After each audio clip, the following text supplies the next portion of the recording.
반갑습니다. 오늘도 여러분들께 스포츠 정보를 알려드리는 토토시즌입니다. 구독과 좋아요는 저에게 큰 힘이 됩니다. 구독과 좋아요 한 번씩 눌러주시면 감사하겠습니다. 추가 조합픽은 영상의 댓글에 기재해두었습니다. 그럼 바로 분석 시작하도록 하겠습니다. 첫 번째 경기는 울산현대와 FC 안양입니다. 리그 4연패에 도전하는 울산은 여러 유명 선수를 영입하는 동시에 젊은 선수들을 영입하며 선수단을 강화했습니다. 주민규, 이명재, 김기희, 두재, 임종은과 이별하면서 전반적으로 선수단을 업그레이드했습니다. 강상우, 윤종규, 허율, 이후균, 이진현, 서명관은 2024년 승점 8점으로 리그 우승을 차지한 김판곤 감독 체제에서 가장 주목할 만한 점입니다. 안양은 올 시즌 K리그 1부에서 유일하게 일부 리그 챔피언으로 승격한 신생팀입니다. K리그 2부에서의 스타 브루노 모타를 영입하고 베테랑 윙어 김보경도 영입했습니다. 국내 일부 리그에서 첫 시즌을 맞이한 유병훈 감독을 새로운 도약을 노리고 있습니다. 안양은 지난 시즌 K리그 2부에서 리그 2위의 수비력을 자랑하며 많은 경기에서 36골을 허용하고 51실점을 기록했습니다. 결론을 말씀드리자면 이번 매치업은 일반적인 경기가 될 것으로 예상됩니다. 울산은 본선 진출을 노리는 중요한 경기인 ACL 아시아 챔피언스 경기에 많은 관심을 쏟을 것이지만 안양과의 경기는 비교적 쉽게 승리할 수 있을 것으로 보입니다. 홈에서 리그에서 가장 강력하고 깊은 스쿼드를 보유한 팀과 경기를 치른다면 울산이 승리로 시즌을 시작하는 데 도움이 될 것입니다. 울산현대의 승리를 추천드리는 경기입니다. 두 번째 경기는 전북현대와 김천상무입니다. 전북은 지난 시즌 11호 마무리하며 좋은 경기력을 보여주지 못했습니다. 전통적으로 공격적인 축구 스타일을 추구해왔습니다. 2024 시즌을 앞두고 여러 선수들을 영입하여 전력을 보강하였습니다. 그러나 시즌 초반 1승도 거두지 못하고 12위로 추락하며 페트레스쿠 감독이 사임하였습니다. 이후 새로운 감독 체제 아래에서 안정적인 수비와 빠른 역습을 기반으로 전술을 도입하여 경기력을 향상시키고자 노력하고 있습니다. 최근 아시아 챔피언스 리그에서 포트를 4대0으로 완파했습니다. 박진섭이 세컨드 볼을 침착하게 처리하며 선제골을 기록했습니다.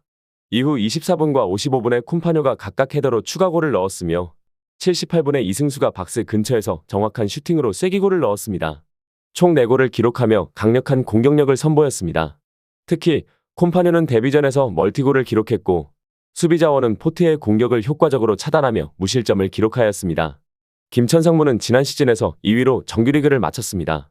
조직적인 수비와 효율적인 공격 전술의 결과로 평가되며 특히 빠른 역습과 세트피스 상황에서의 득점 능력이 뛰어납니다. 젊은 선수들의 활발한 움직임과 체력적인 우위를 바탕으로 경기를 풀어나가는 것이 특징입니다.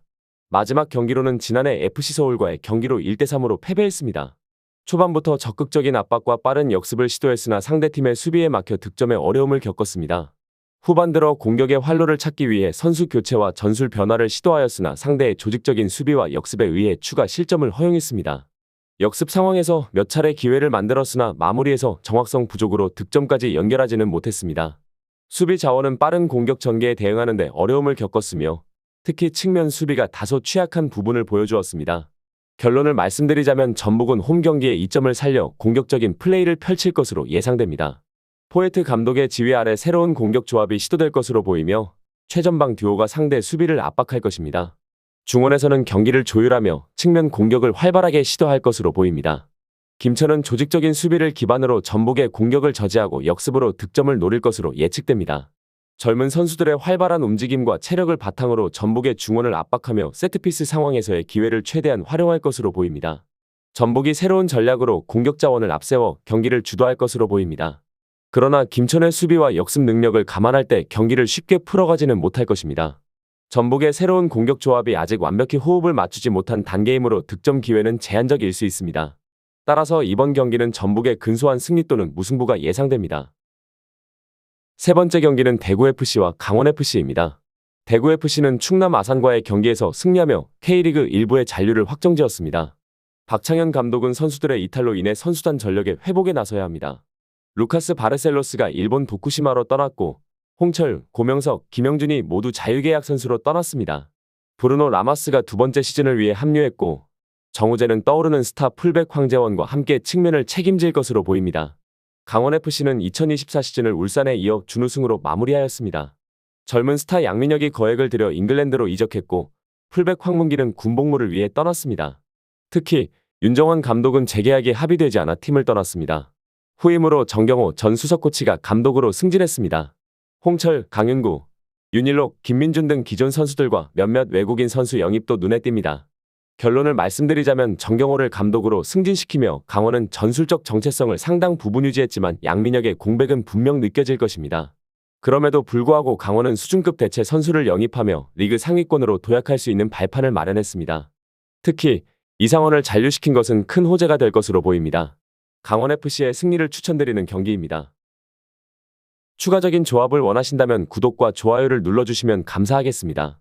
성공적인 수익에는 종종 운 이상의 것이 필요합니다. 정보에 입각한 성공적인 노림수가 필요합니다. 용어도 어렵고 혼자 쩔쩔매고 있었다면 지금 전문가의 도움을 받아보세요. 저희는 스포츠 정보와 분석글을 판매하지 않습니다. 스포츠를 좋아하는 모든 분들 즐기실 수 있게 무료 정보방을 운영 중입니다. 무료 정보방 참여는 영상 댓글을 참고해주세요. 오늘도 영상 시청해주셔서 감사합니다. 내일 또 다른 분석으로 찾아뵙겠습니다.